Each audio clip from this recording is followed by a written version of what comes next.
tribes. Beyond a shadow of doubt, the location and nature of Arab tribes. Beyond a shadow of doubt, the biography of Prophet Muhammad PBUH manifestly represents an exhaustive embodiment of the sublime divine message that he communicated in order to deliver the human race from the swamp of darkness and polytheism to the paradise of light and monotheism. An image, authentic as well as comprehensive, of this message is therefore only attainable through careful study and profound analysis of both backgrounds and issues of such a biography. In view of this, a whole chapter is here introduced about the nature and development of Arab tribes prior to Islam, as well as the circumstantial environment that enwrapped the Prophet's mission. Location of the Arabs. Linguistically, the word Arab means deserts and waste barren land well-nigh waterless and treeless.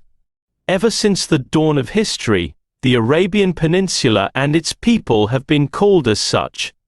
The Arabian Peninsula is enclosed in the west by the Red Sea and Sinai, in the east by the Arabian Gulf, in the south by the Arabian Sea, which is an extension of the Indian Ocean, and in the north by Old Syria and part of Iraq. The area is estimated between 1 million and 1.25 million square miles. Thanks to its geographical position, the peninsula has always maintained great importance. Considering its internal setting, it is mostly deserts and sandy places, which has rendered it inaccessible to foreigners and invaders, and allowed its people complete liberty and independence through the ages. Despite the presence of two neighboring great empires, its external setting, on the other hand, caused it to be the center of the Old World, and provided it with sea and land links with most nations at the time. Thanks to this strategic position, the Arabian Peninsula had become the center for trade, culture, religion and art. Arab tribes. Arab kinfolks have been divided according to lineage into 3 groups. 1. Perishing Arabs, the ancient Arabs, of whose history little is known, and of whom were Ad, Tham, Tassam, Jadis, Emlak, and others. 2. Pure Arabs, who originated from the progeny of Yarub bin Yashjub bin Qahtan.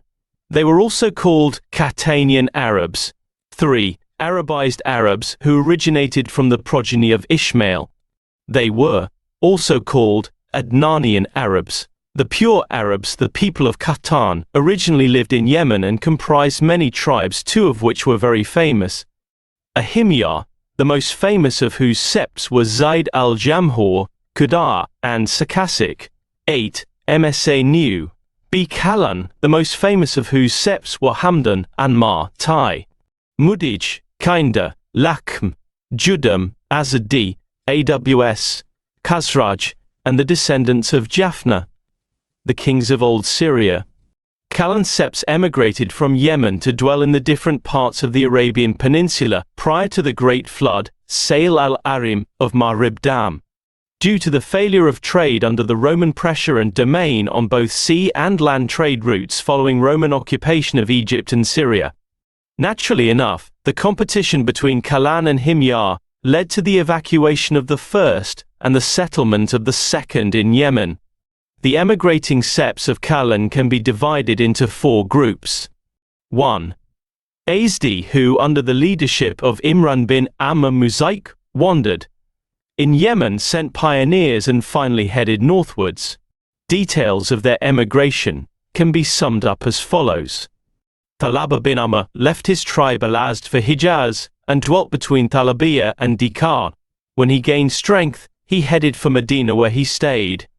Of his seed are Aws and Khazraj, sons of Haritha bin Thalaba. Haritha bin Amr, known as Khuzara, wandered with his folks in Hijaz until they came to Mar as-Zahran. Later, they conquered the Haram and settled in Mecca after having driven away its people, the tribe of Jurhum. Imran bin Amr and his folks went to Oman, where they established the tribe of Azadi, whose children inhabited Tihama and were known as Azdi of Shanua. Japhna bin Amr and his family headed for Syria, where he settled and initiated the kingdom of Ghassan, who was so named after a spring of water, in Hijaz, where they stopped on their way to Syria. Lakhm and Judam, of whom was Nasr bin Rabi'ah, father of Manadhira. Kings of Hira. 3. Banu Tai, who also emigrated northwards to settle by the so-called Ajah and Salma mountains, which were consequently named as Tai Mountains. 4. Kinda, who dwelt in Bahrain but were expelled to Hadramaut and Najd, where they instituted a powerful government, but not for long, for the whole tribe soon faded away. Another tribe of Himyar, known as Qudar, also left Yemen and dwelt in Samawa semi-desert on the borders of Iraq. The Arabized Arabs go back in ancestry to their great-grandfather Abraham RWS, from a town called Ar near Kufa, on the west bank of the Euphrates in Iraq.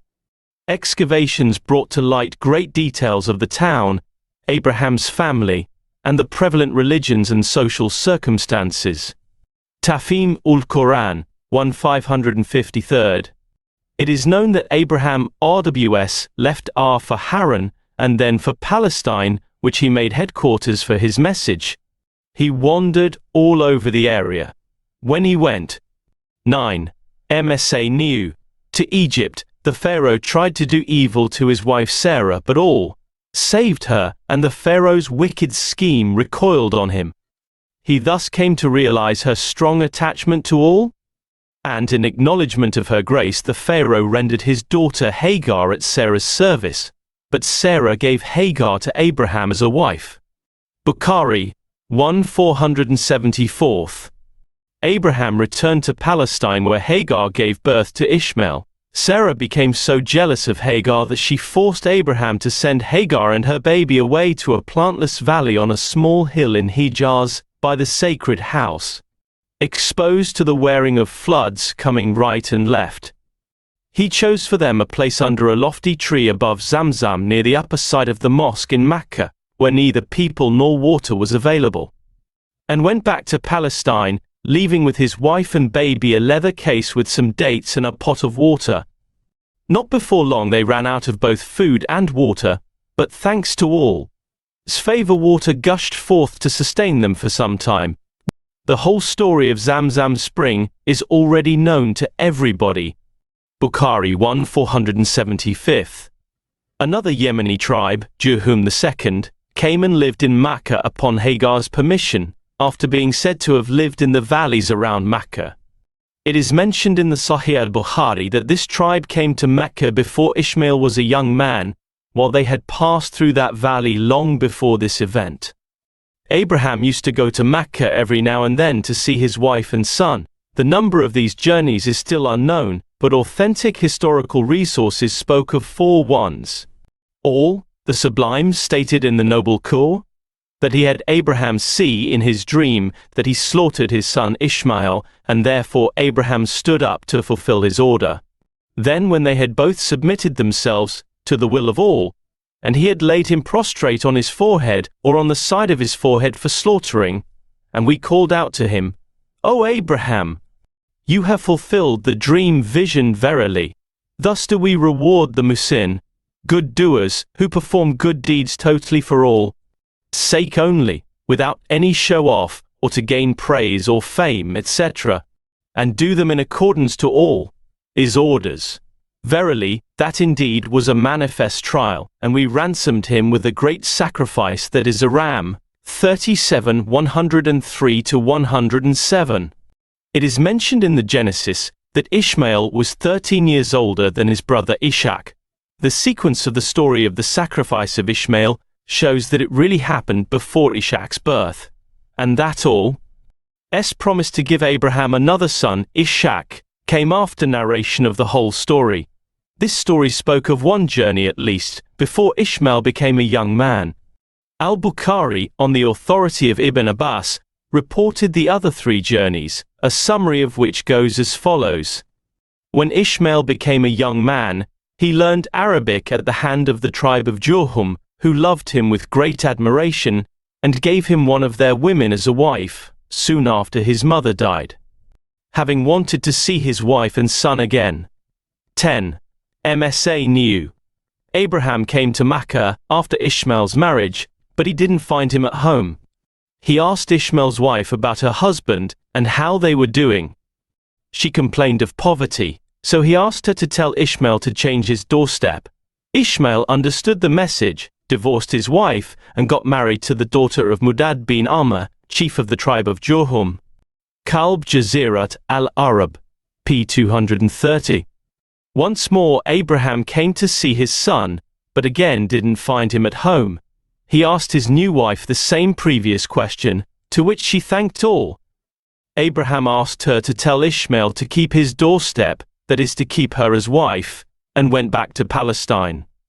A third time, Abraham came to Makkah to find Ishmael sharpening an arrow under a lofty tree near Zamzam. The meeting, after a very long journey of separation, was very touching for a father so affectionate and a so dutiful and righteous son. This time father and son built Al-Kaaba and raised its pillars, and Abraham, in compliance with all's commandment, called unto people to make pilgrimage to it. By the grace of all, Ishmael had 12 sons from the daughter of Mudad, whose names were Nabet, Kedar, Edbaal, Mebshem, Mishma, Duma, Micha, Hudud, Yetma, Yetor, Naphis and Kidman, and who ultimately formed 12 tribes inhabiting Makkah and trading between Yemen, geographical Syria and Egypt. Later on, these tribes spread all over, and even outside, the peninsula. All their tidings went into oblivion except for the descendants of Nabet and Kedar.